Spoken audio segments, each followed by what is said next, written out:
తాకట్లో ఉన్న మీ బంగారాన్ని విడిపించి ఆ రోజు ఆన్లైన్ రేటుకి కొంటాం. Sharma gold company. శ్రీమాత్రే నమః. ప్రస్తుతం మనం శ్రీ శ్రీ శ్రీ ఆనంద శివకామేశ్వరి సన్నిధానంలో ఉన్నామండి. ఇక్కడ శ్రావణ మాసం సందర్భంగా విశేష కార్యక్రమాలు, పూజలు అయితే జరుగుతున్నాయి. వీటికి సంబంధించి ఒక వీడియో కూడా నేను మీకు అందించాను, చూడండి. ఎంతమంది మహిళా భక్తులు ఇక్కడ పాల్గొన్నారు, అమ్మవారి సేవలో తరించారు. ప్రస్తుతం మనతో పాటు ఉన్నారు పీఠాధిపతులు శ్రీ శ్రీ శివకామేశ్వరి ఆనందమయ్య అమ్మ. మాతాజీతో మాట్లాడదాం. అలాగే శ్రావణ మాసానికి సంబంధించి మనకి ఎన్నో సందేహాలు ఉంటాయి కదా, అలాగే వరలక్ష్మి వ్రతం కూడా రాబోతోంది. ఈ విశేషాలన్నీ కూడా అమ్మ మాటల్లో విని మనకున్న సందేహాలు నివృత్తి చేసుకుని అమ్మ చెప్పే మాటలు కూడా విన్నాం. అమ్మకి స్వాగతం పలుకుదాం. అమ్మ నమస్కారం. శ్రీమాత్రే నమః. ఎలా ఉన్నారు?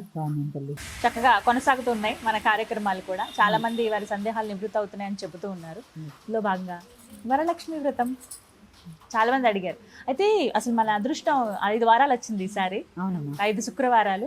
అయితే 3వ శుక్రవారం వరలక్ష్మి వ్రతం అంటున్నారమ్మా. అయితే కొంతమంది అడిగేది ఏంటంటే, మాకు పలానా సమయంలో అవదండి, మహిళలుగా వారికి వచ్చే అడ్డంకులు కావచ్చు, ఏవో రకాల ఇబ్బందుల వల్ల 2వ వారం అంటే ఆగస్టు 1వ తారీఖున మేము వ్రతం ఆచరించవచ్చా 2వ శుక్రవారం అని అడుగుతున్నారు. అయితే అందులో కూడా నక్షత్రాలు, తిథులు కూడా పట్టించుకోవాలి కదా, ఆ రోజు అష్టమి వచ్చింది, అసలు మేము ఆచరించాలా వద్దా అని అడుగుతున్నారమ్మా. ఏం చెప్తారు?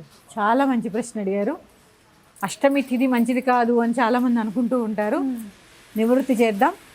సుమన్ టీవీ వీక్షిస్తున్న ప్రేక్షకులందరికీ శ్రీమాత్రే నమః, శ్రీ గురుభ్యో నమః. అష్టమి ఖడ్గమాల చదివారు ఎప్పుడైనా? ఖడ్గమాలలో తిథినిత్యా దేవతలు ఉంటారు. అమ్మ కామేశ్వరి, భగమాలిని, నిత్యక్లిన్న, భేరుండ, వహ్నివాసిని, మహావజ్రేశ్వరి, త్వరిత 8వ ఆవిడ. ఆవిడ పేరు ఏంటి? త్వరిత. అష్టమి తిథిని త్వరిత అనే దేవత పాలిస్తూ ఉంటుంది. ఆ రోజు ఆవిడది. నేను చూడండి 15 మంది ఉంటారు. 15 రోజులకి 15 మంది. వీళ్ళని తిథినిత్యా దేవతలు అంటారు. అమ్మవారి గురించి చెప్పుకున్నప్పుడు అవన్నీ చాలా ఎక్కువగా చెప్పుకుందాం. ఇక్కడ త్వరిత అనే మాట ఎందుకు వాడాను అంటే, చాలామంది నేను విన్నానమ్మా, అష్టమి తిథి మంచిది కాదని. అష్టమి అంటే 8 నెంబర్ ఇలా ఉంటుంది కదా, 8 నెంబర్ మెలి నెంబర్ అట. మెలి అంటే ఇట్లా ఉంది కాబట్టి తిరుగుతూ ఉంటుంది. మీరు దాన్ని ఇలా పడుకోబెట్టండి ఇన్ఫినిటీ, అది ఎవరు గుర్తించరు. 8ని ఇలా పడుకోబెడితే ఇన్ఫినిటీ, అదెందుకు చూడరు? పైగా ఇప్పుడే చెప్పాను, అష్టమి తిథికి లలితా సహస్రనామం మనకు అందరికీ తెలుసుగా. అష్టమి చంద్ర విభ్రాజ దళికస్థల శోభిత. అష్టమి చంద్రుని వలె అమ్మ యొక్క ముఖం ఉంది.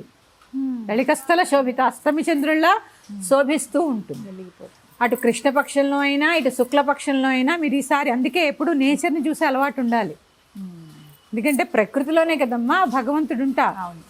అందుకే ఈసారి ఈ వంకరైనా కాస్త ఆకాశాన్ని, ఎందుకంటే ఆవిడ ఆఫీస్ అండి, అది ఆవిడ ఆఫీస్, అది అక్కడ ఎన్ని ఉంటాయండి అద్భుతాలు. ఇదేముంటాయి, దాన్ని ఏమంటారు, చుక్కలు ఉంటాయి, చంద్రుడు ఉంటాడు, సూర్యుడు ఉంటాడు, పక్షులు కిలకిలా రావాలు ఉంటాయి, గ్రహణాలు ఉంటాయి, ఉల్కలు ఉంటాయి, దాన్ని ఏమంటారు, నేలకు రాలిపోతూ ఉంటాయి తోక చుక్కలు, ఎన్ని అద్భుతాలు ఉంటాయి, మేఘాలు ఉంటాయి, వానలు ఉంటాయి. ఇవన్నీ అప్పుడే, అందుకే తలెత్తి పైకి చూడడం నేర్చుకోండి, ఇవన్నీ కనిపిస్తాయి. ఇలా ఎత్తి చూసే క్రమంలో అష్టమి నాడు ఖచ్చితంగా చూడండి. ఏ అష్టములు? ఇటు కృష్ణపక్షంలో వచ్చే అష్టమి, శుక్లపక్షంలో వచ్చే అష్టమి. అంటే పౌర్ణమి ముందు అష్టమి, అమావాస్య ముందు అష్టమి. చంద్రుడు ఒక్కలాగే ఉంటాడు, ఎంత సైజు ఉండాలో అంతే ఉంటాడు. ఆ అష్టమికైనా ఈ అష్టమికైనా హెచ్చు తగ్గులు ఉండవు. అంటే అమ్మ యొక్క శోభలో ఎప్పుడూ హెచ్చు తగ్గులు ఉండవు, అలాగే ఉంటుంది అని చెప్పడానికే అష్టమి చంద్ర విభ్రాజ దళికస్థల శోభిత. అలాగే ఆ రోజుని పాలించే దేవత పేరు త్వరిత. ఎవరైతే అష్టమి నాడు పని మొదలు పెడతారో వాళ్ళకి త్వరగా సిద్ధిస్తుంది. మంచి రోజు వచ్చింది. అష్టమి తిథి మంచిది కాదు అనడం చాలా చాలా తప్పు. ఏదో కృష్ణాష్టమి నాడు ఎందుకు పుట్టాడని, మంచి చేయడానికే కదా. కంసుని రాక్షసుడిని సంహరించాడా లేదా? మరి కృష్ణుడి పుట్టిన తిథిని మంచిది కాదంటే ఎట్లా? అష్టమి అనేది అమ్మవారికి చాలా ప్రీతిపాత్రమైనది. అందుకనే ఖచ్చితంగా చేసుకోండి, చాలా మంచిదమ్మా. మీరు ఏ కోరిక కోరుకుంటే ఆ కోరిక శీఘ్రంగా ఫలిస్తూ ఉంటుంది. చెప్పానుగా, ఎందుకంటే ఆ రోజు ఆ తిథిని పాలించే దేవత పేరు త్వరిత. త్వరితంగా అందుకని ఎటువంటి సందేహము వద్దు.